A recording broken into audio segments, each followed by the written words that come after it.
Now it's time to drive the new compact plug-in hybrids of Mercedes, which I had a closer look at on the IAA. And today I drive the A250e, and the good thing with these cars is they combine a standard combustion engine with an electric engine that provides very good fuel consumption, and on top you should have some driving pleasure as well.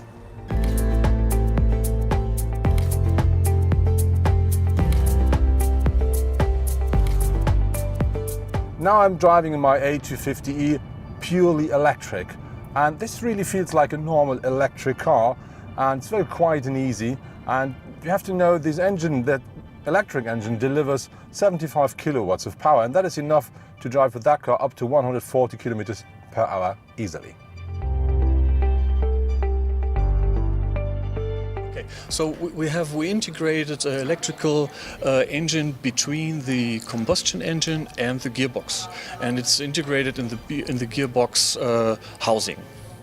So now we're going onto the motorway, and there I can really try to see what the car is capable of, because the system output of these two engines is 160 kilowatts or 218 horsepower, and the car delivers a maximum torque of 450 newton meters, and they say the car should drive up to 240 kilometers per hour. So we reached the 180 kilometers per hour easily and quick. I have to say that car really runs more than well. Okay. So we don't need a 12-volt starter anymore. So we start directly from the electrical engine part, and first time we use a DC charging system.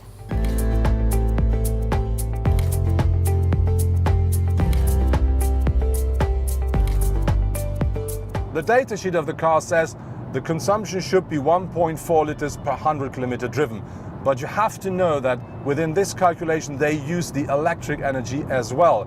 So I think if you're only talking about the petrol you use, you should expect something between, let's say, 4.5 up to maybe 5.5 liters per 100 kilometer driven. But I think for a car with that amount of power, that's more than fair.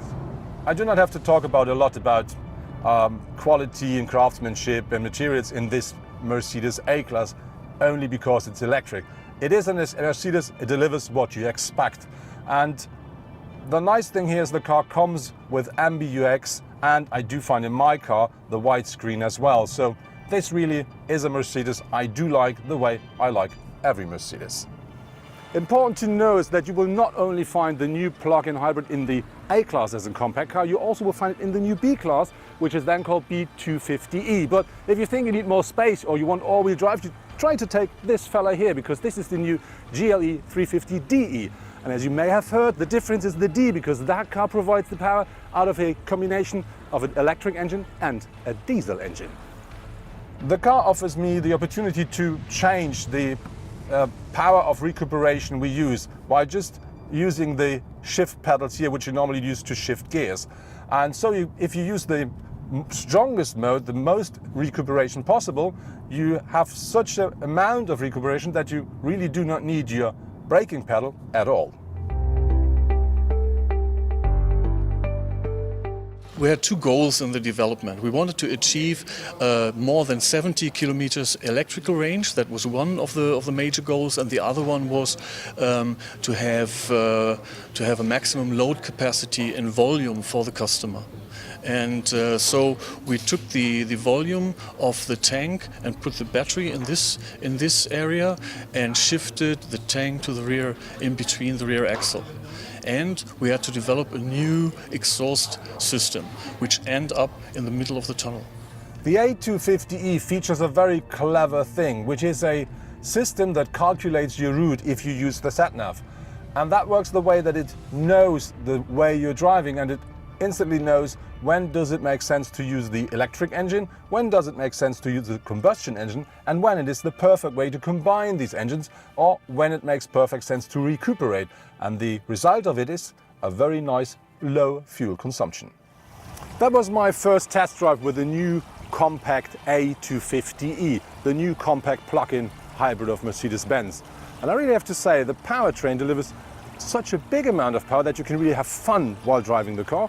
On top of this, you can drive fully electric through the city, emission-free, and if you want, you can drive long distances with a very nice fuel consumption.